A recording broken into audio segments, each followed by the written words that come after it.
The ship had killed 17 pilots before they sent Yuna. She stood on the docking platform of Station 12, a small bag over her shoulder, watching the massive vessel through the viewing window. The unbroken tide floated in the darkness like a sleeping beast. It was beautiful in a terrible way. Its hull curved and twisted like the bones of some ancient creature, metal and flesh woven together by scientists who had wanted to create the perfect weapon. They had succeeded too well. Yuna was not a pilot. She was not a soldier. She was a maintenance technician from a farming colony who had joined the coalition fleet because it paid better than fixing tractors. She was 34 years old, quiet by nature, and had spent the last 6 years repairing broken things on forgotten stations. No one noticed her. No one remembered her name at meetings. She was the kind of person who existed in the background of other people's stories. Now she was being sent to keep a monster alive until they could figure out how to kill it. The officer who gave her the assignment had not looked at her face. He had simply handed her a datapad and said, "Keep the systems running. Do not attempt communication with the core. Do not enter the command deck. A disposal team will arrive in 3 months." Yuna had nodded and said nothing. She never said much. The shuttle took her across the empty space between the station and the ship. As they approached, she could see the scars on the hull where weapons had struck during old battles.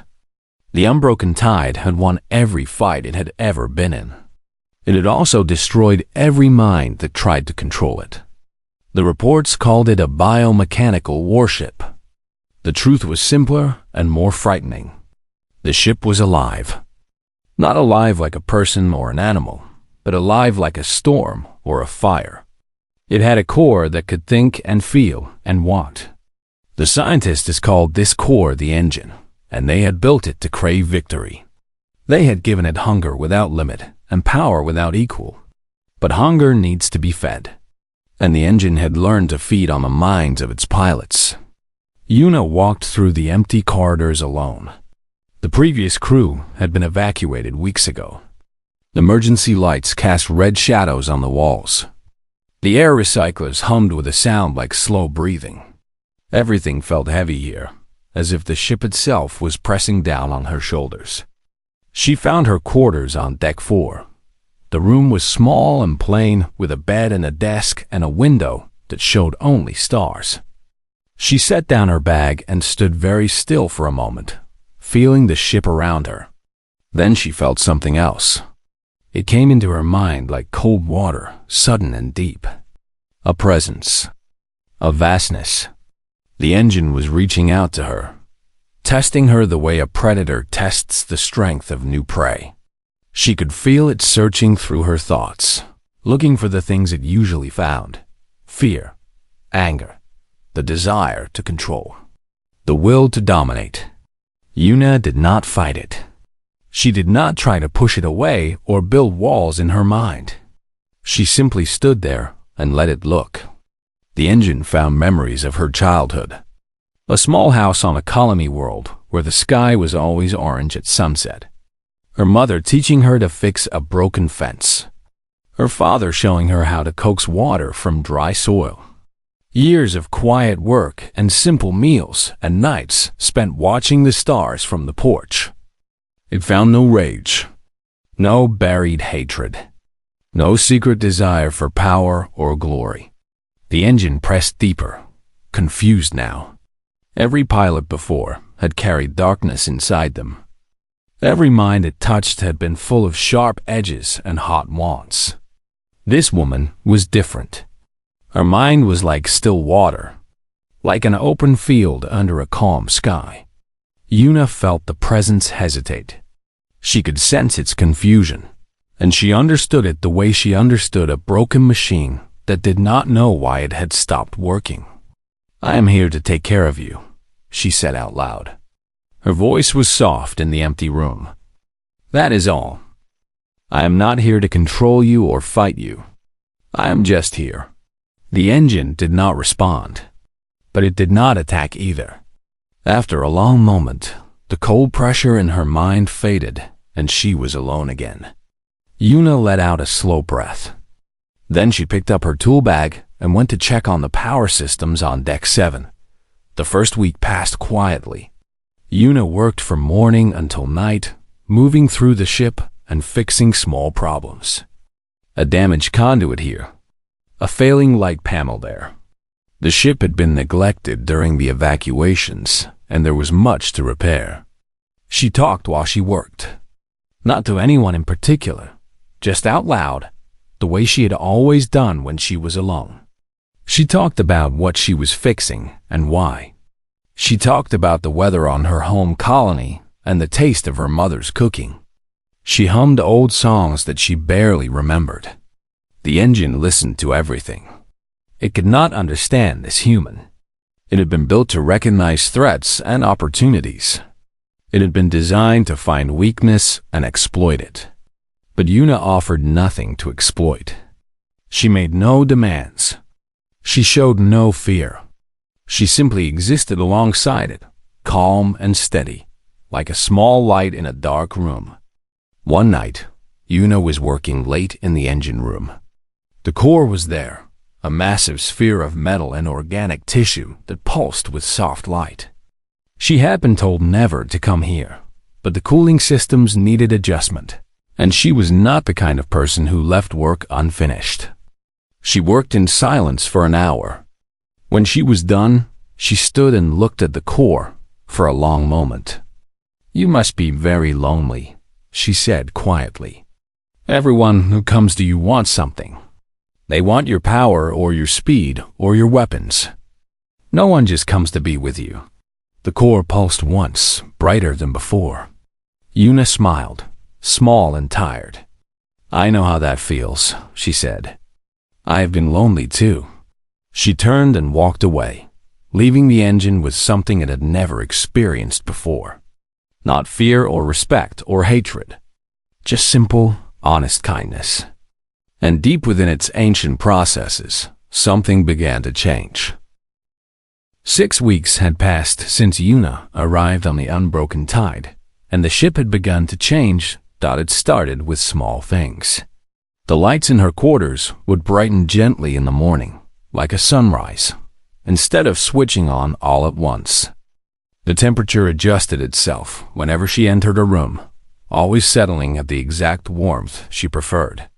The water in her shower ran hot without her touching the controls. Yuna noticed these things. She said thank you each time, quietly, the way she would thank anyone who helped her. She did not know if the engine could hear her words or understand them, but she had been raised to be grateful, and old habits did not break easily. The skeleton crew arrived at the end of her second month. There were only 2 of them. The Coalition could not spare more people for a ship waiting to be destroyed. Taiho was the weapons officer. He was a tall man with hard eyes and a face that looked like it had forgotten how to smile. He had served in 3 wars and carried scars on his arms that he never explained. He spoke in short sentences and watched. Everything with the careful attention of someone who expected danger from every direction. Yoonji was the communications specialist. She was young, barely 22, with quick hands and a nervous laugh. This was her first deep space assignment. She had requested a transfer twice before finally accepting that no one else wanted this posting. They both knew the stories about the unbroken tide. Everyone in the fleet knew. Taiho confronted Yuna on her 3rd day with the new crew. He found her in the maintenance bay, replacing a worn valve in the hydraulic system. His shadow fell across her work, and she looked up to see his face tight with suspicion. "What are you doing to the ship?" he asked. Yuna wiped her hands on a cloth. "Fixing the hydraulics. The pressure was too low on the starboard side." "That is not what I mean." Taiho leaned closer. "The engine has killed 17 pilots. 17. The best minds in the Coalition burned out like old circuits. But you've been here for 2 months, and you are still breathing. What is your trick?" Yuna considered the question seriously. She was not offended by his suspicion. She understood it.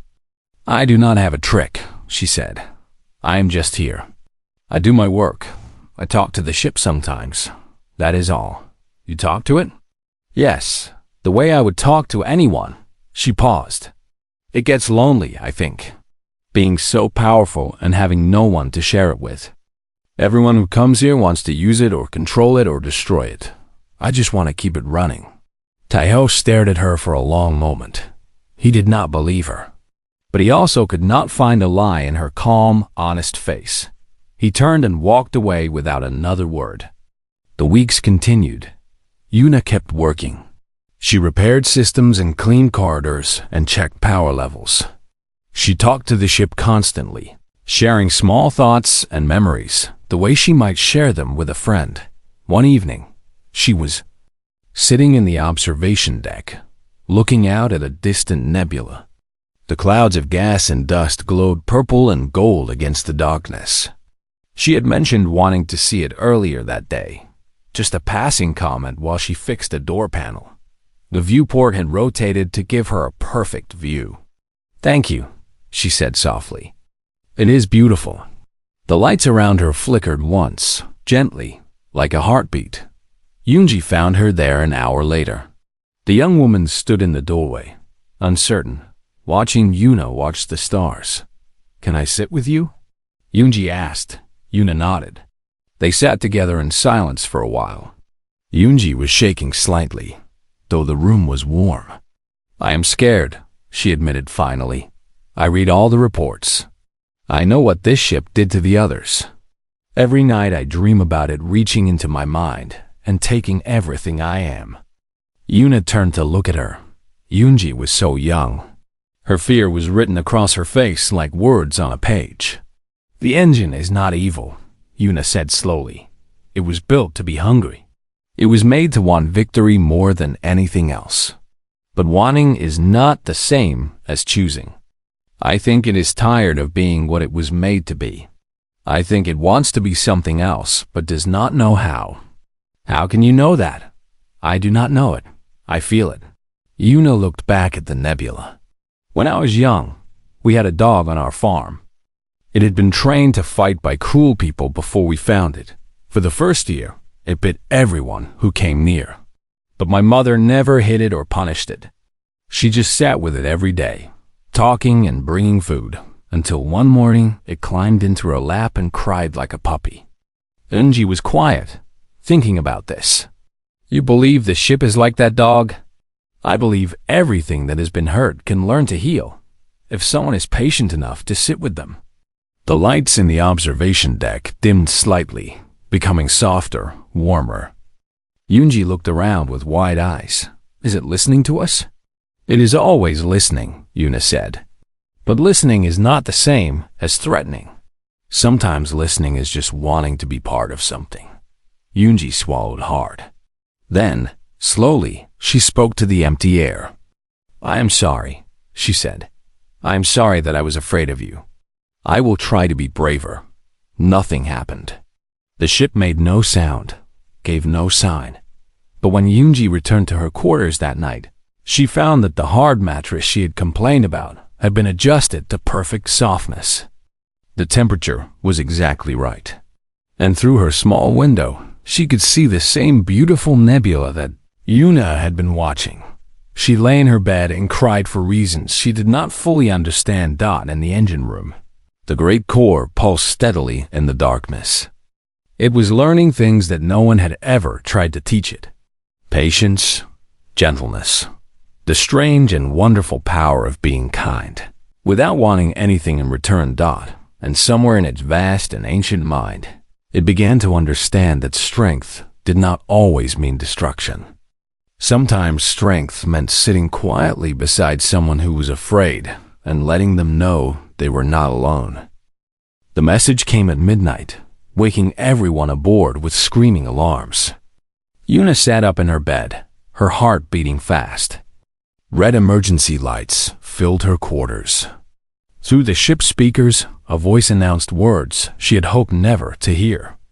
All coalition vessels were called to active duty. The Veth Dominion has crossed the border. This is not a drill. Repeat, this is not a drill. She dressed quickly and made her way to the command deck. Taiho and Yunji were already there, standing before the communication screens. The images showed chaos, burning stations, destroyed ships, entire colonies gone dark. The Veth Dominion had been quiet for 20 years. Now they had returned with a fleet larger than anyone had imagined possible. They were sweeping through coalition space like fire through dry grass. Every ship is being recalled, Yunji said, her voice shaking. Every single one. Taiho's face was grim. Including us. But we do not have a pilot, Yuna said.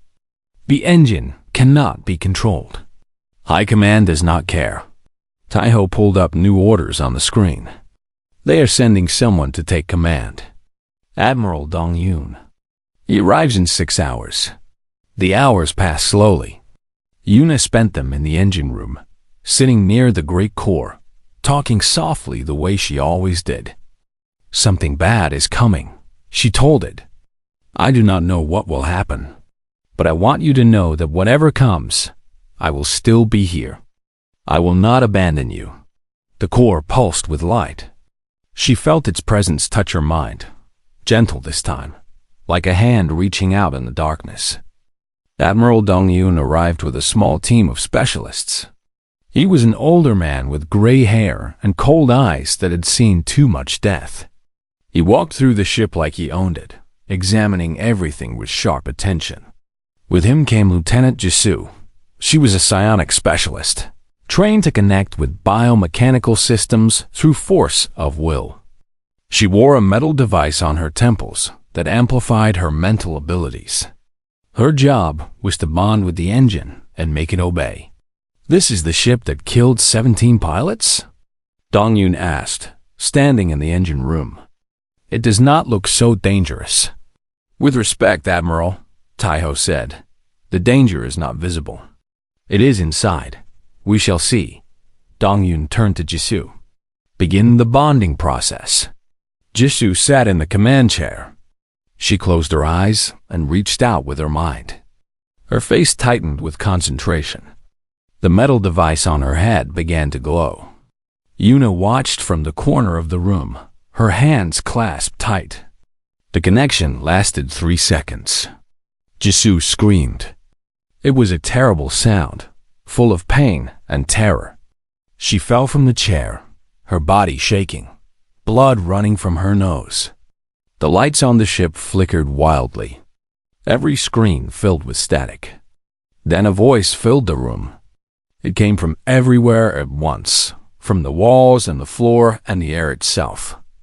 It was not human. It was vast and ancient and absolutely certain.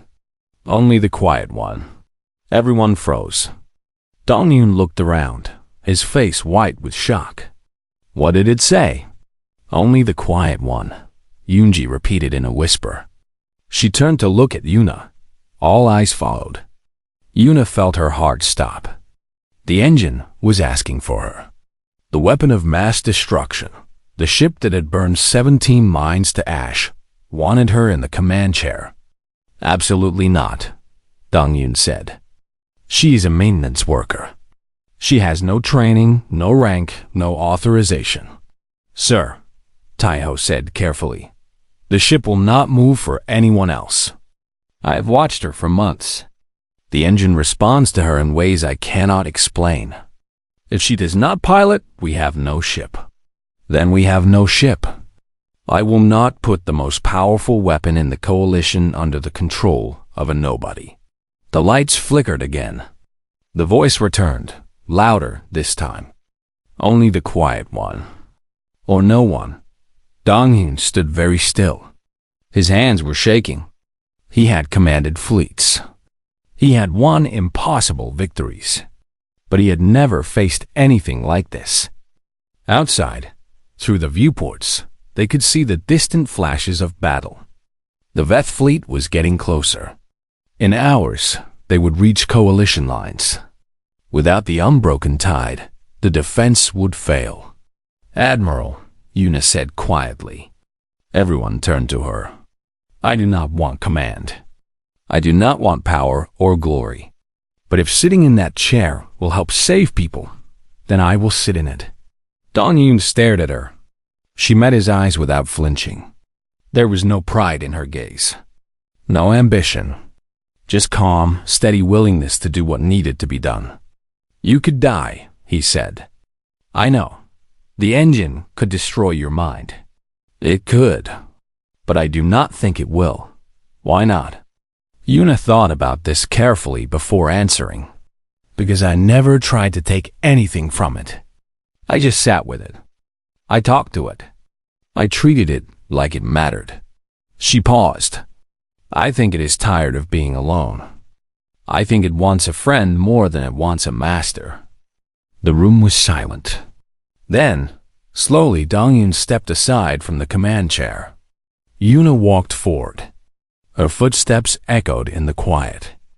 She sat down in the chair, placed her hands on the interface, and closed her eyes. The engine reached for her immediately. She felt its presence wrap around her mind like a vast ocean. But it did not attack. It did not try to consume her. Instead, it settled around her thoughts gently, carefully, the way a parent might hold a sleeping child.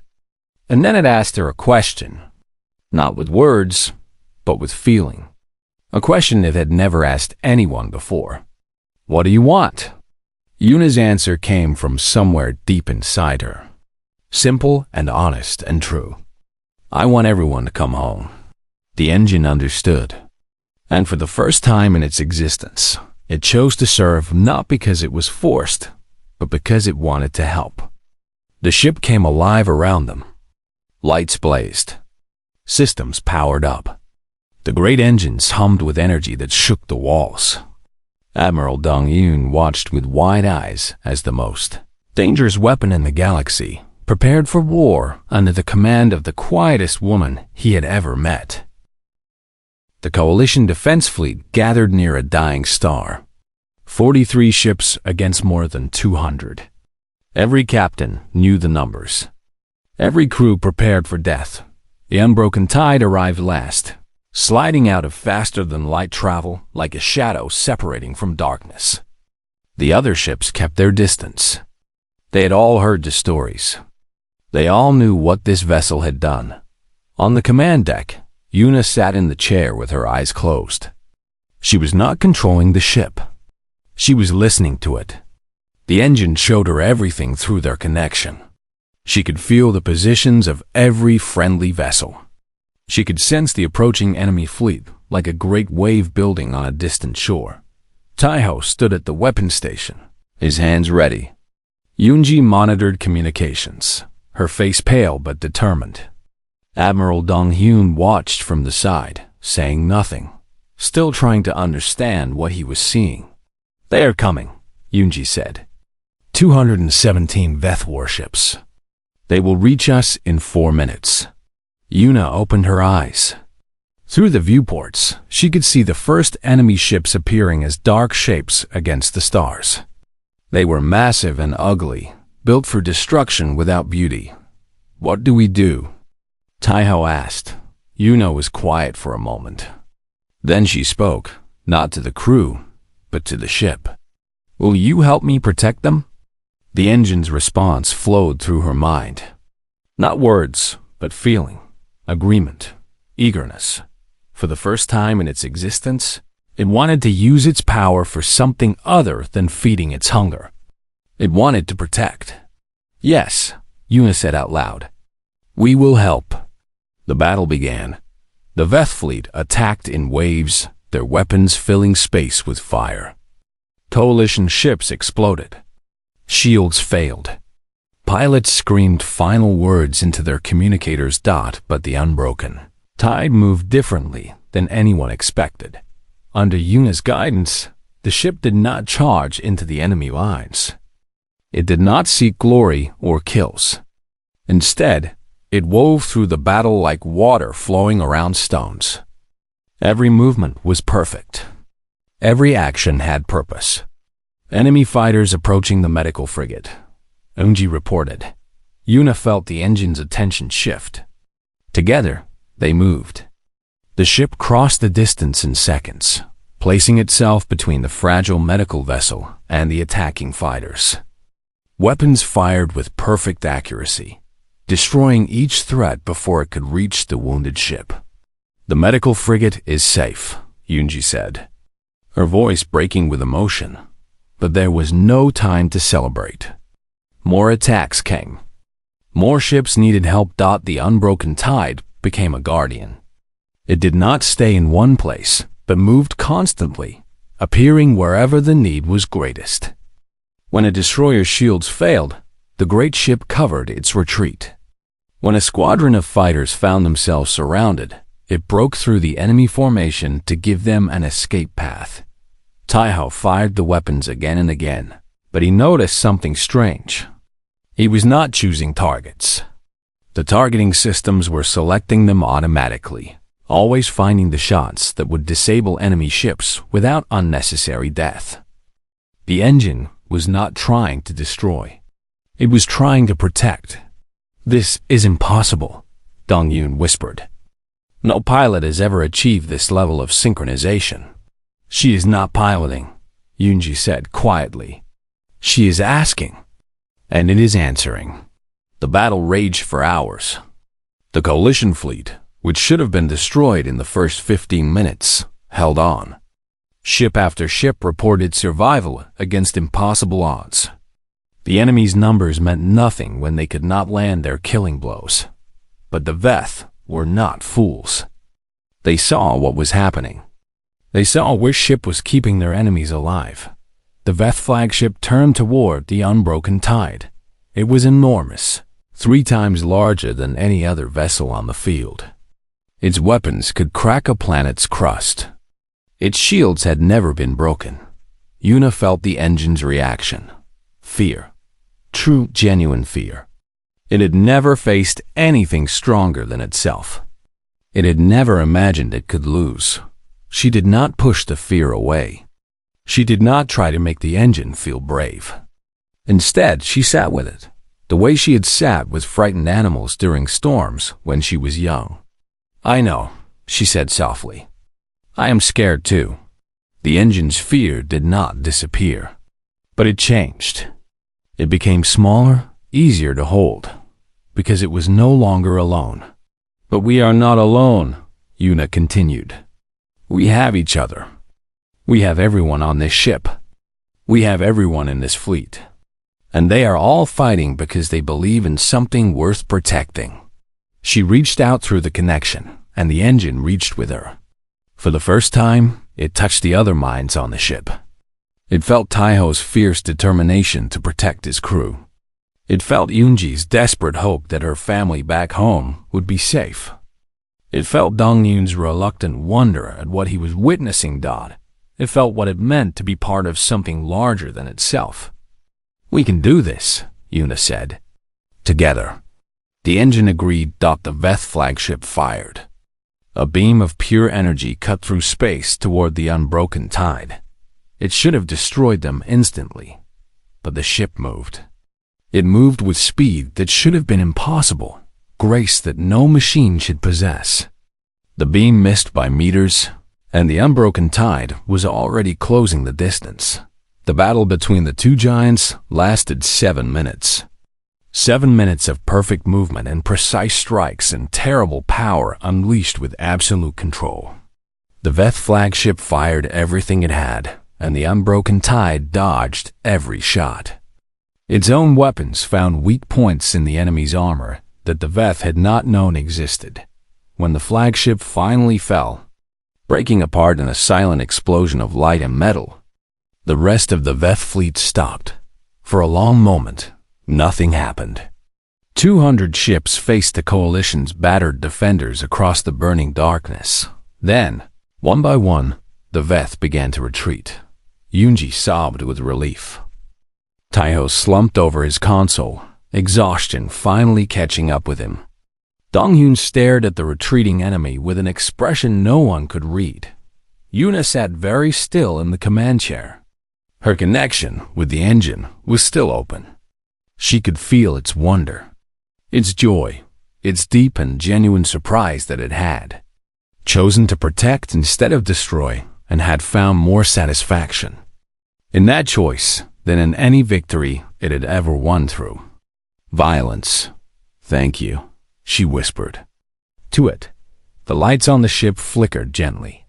A warmth spread through the command deck.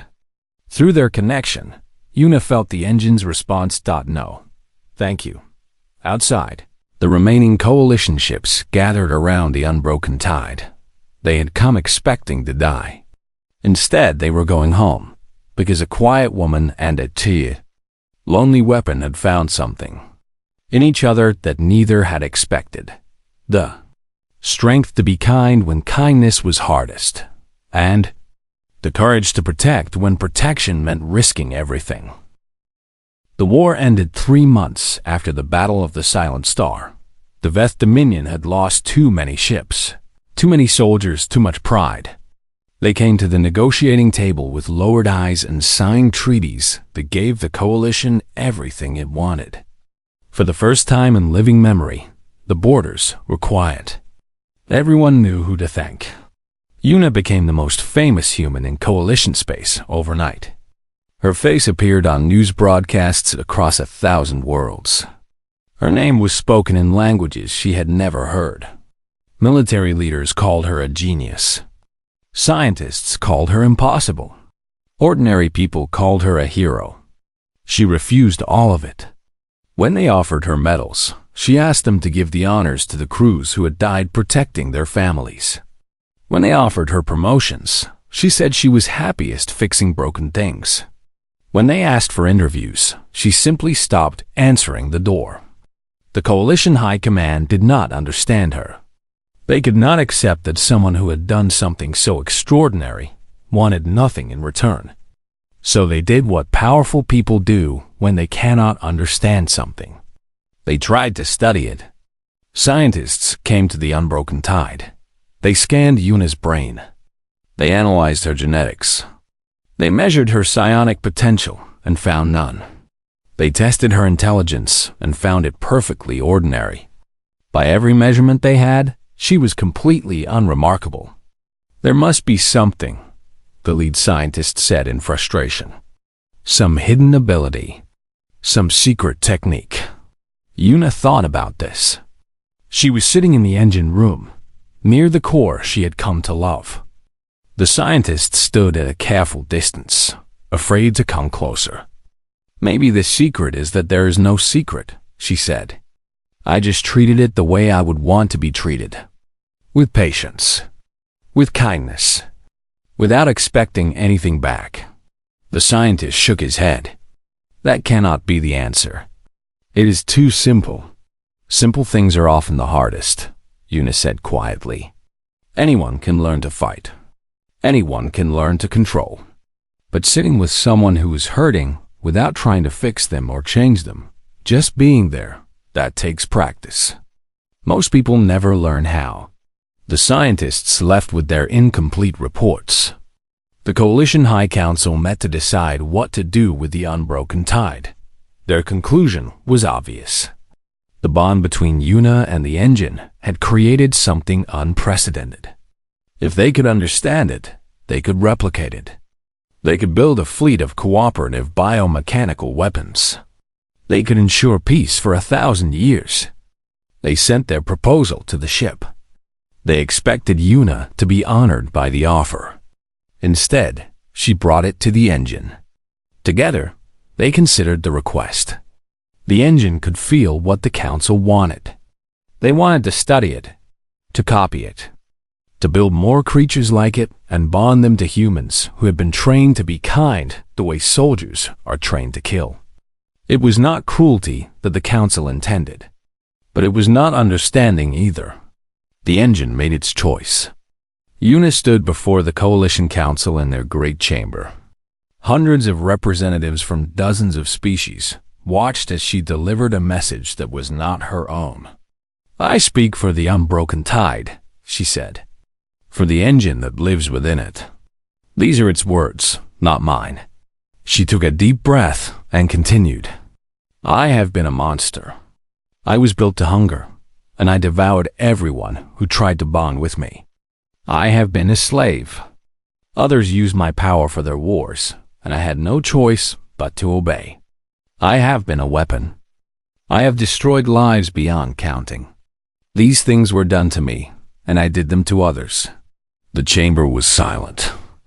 Every eye was fixed on the small, quiet woman speaking for the greatest weapon their civilization had ever created. But she showed me something else. She showed me that existence does not require consumption, that strength does not require cruelty, that even a thing built for war can choose peace. Yuna's voice grew softer, but somehow everyone could still hear. I will serve as long as she walks beside me.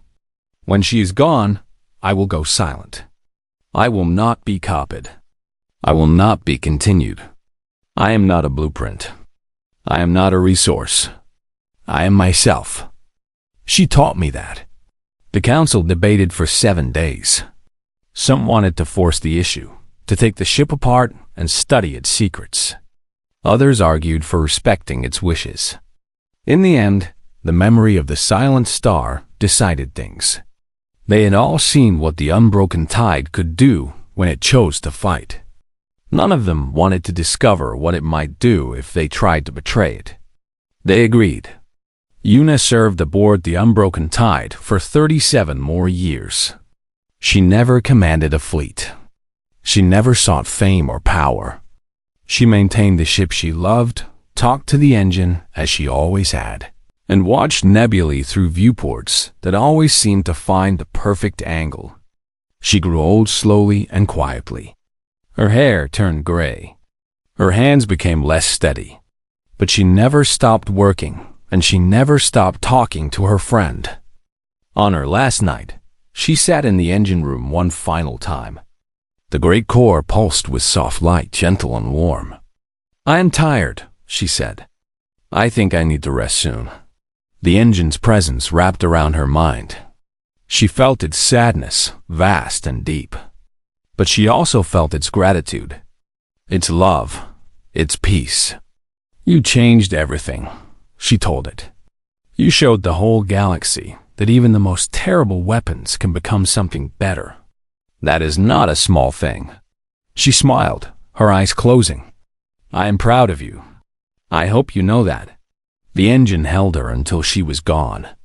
It kept her body warm for 3 days while Taiho and Yunji, both old now themselves, came to say goodbye.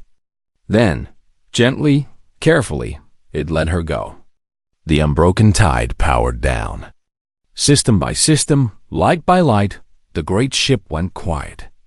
Only the core remained active, a single soft glow in the darkness, holding her memory. The coalition placed the ship in permanent orbit around a quiet star far from any war. They built a memorial station nearby where people could come and remember what had happened. The plaque outside read, "Here rests the unbroken tide and the woman who taught it gentleness." May all who wage war remember, the strongest force in the universe is not destruction. It is the courage to be kind. Years passed. Then decades, then centuries. The wars continued elsewhere. They always did. But something had changed in the hearts of those who remembered the story. Something small and quiet and powerful. The knowledge that monsters could become guardians. That weapons could choose peace. That the simplest kindness, given freely and without expectation, could transform anything. Even an engine of war. Even a lonely ship drifting in the darkness. Even the universe itself.